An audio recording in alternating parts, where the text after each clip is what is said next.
Share बजार बाहिरबाट हेर्दा कस्तो अस्तव्यस्त एकदमै गाह्रो जस्तो लाग्छ नि होइन र?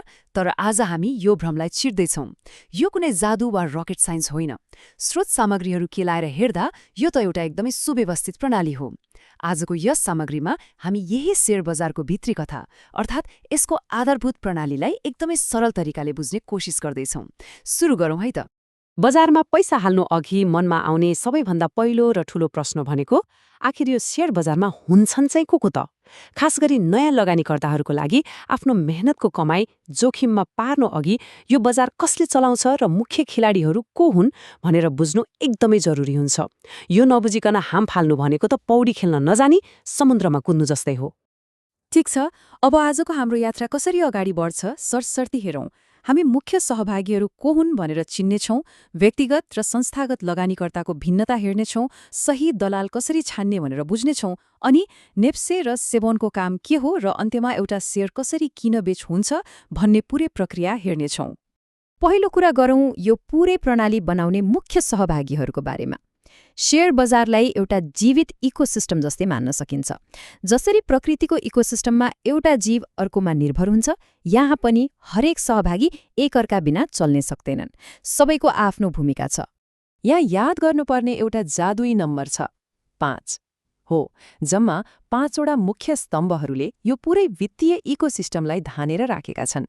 बजारमा छिर्ने सोच बनाउँदै गर्दा यी 5वटा पिलरको बारेमा त जान्नै पर्ने हुन्छ। आउनुहोस् यी को रहेछन् एक एक गरेर चिनौँ। सुरु गरौँ पुँजीको स्रोतबाट अर्थात् लगानीकर्ता। यो प्रणालीको मुटु नै यही हो।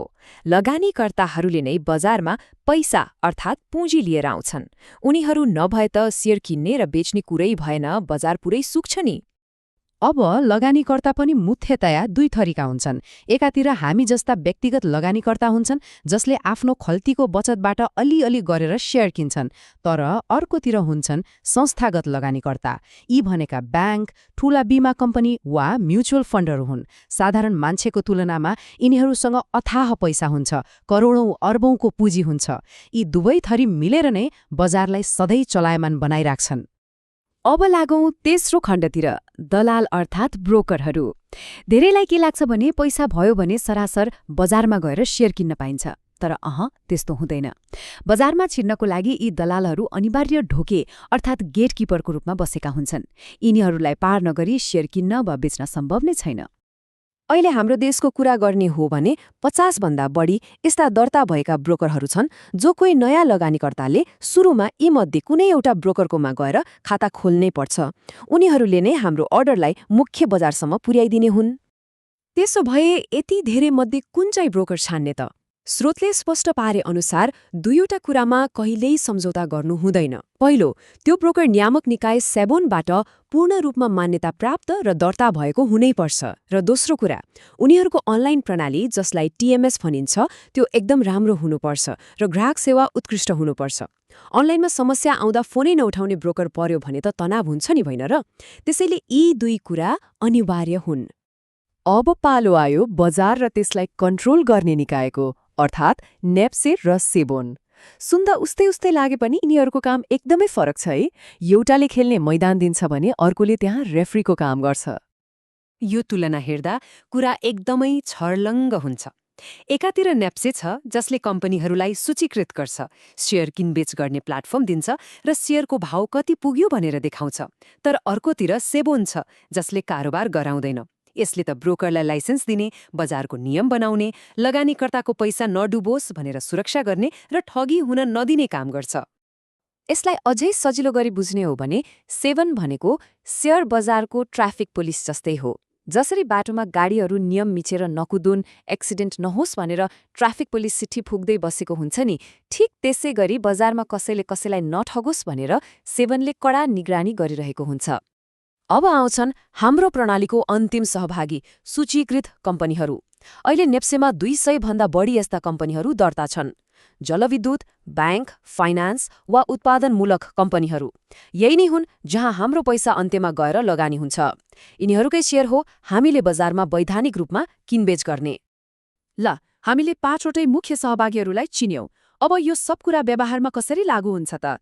एउटा वास्तविक उदाहरण लिएर शेयर किनबेचको पूरै प्रक्रिया हेरौँ। मानौ एउटा गाउँको स्थानीय जलविद्युत कम्पनीको शेयर किन्नु पर्यो। यो कसरी हुन्छ त? सबैभन्दा पहिला लगानीकर्ताले शेयर किन्ने निर्णय गर्छ। त्यसपछि उसले आफूले छानेको ब्रोकरको सिस्टमबाट मलाई यति शेयर चाहियो भनेर अर्डर हाल्छ। त्यो अर्डर सिधै निप्सेको सिस्टममा जान्छ र कसैले बेच्न राखेको शेयरसँग ठ्याक्क मिलेपछि कारोबार सफल हुन्छ।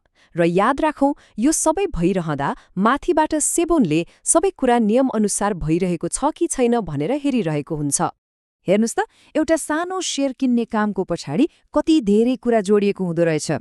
लगानीकर्ता, ब्रोकर, नेप्से, सेबोन र त्यो जलविद्युत कम्पनी, यी पाँचैवटा तत्त्वहरू एउटा घडीको सुई जस्तै मिलेर चलेका हुन्छन्। यही उत्कृष्ट तालमेलले गर्दा नै एउटा कारोबार सुरक्षित रूपमा सम्पन्न हुन सम्भव हुन्छ। आज हामीले हाम्रो आफ्नै शेयर बजारको यो भित्री प्रणालीलाई एकदमै नजिकबाट बुझ्ने प्रयास गर्यौं।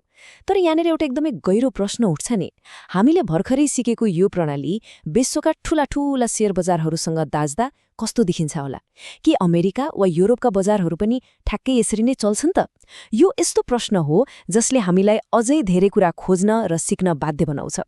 यसबारे पक्कै पनि सोच्दै गर्नुहोला है त। आजको यो सामग्रीमा सँगै रहनुभएकोमा धेरै धेरै धन्यवाद।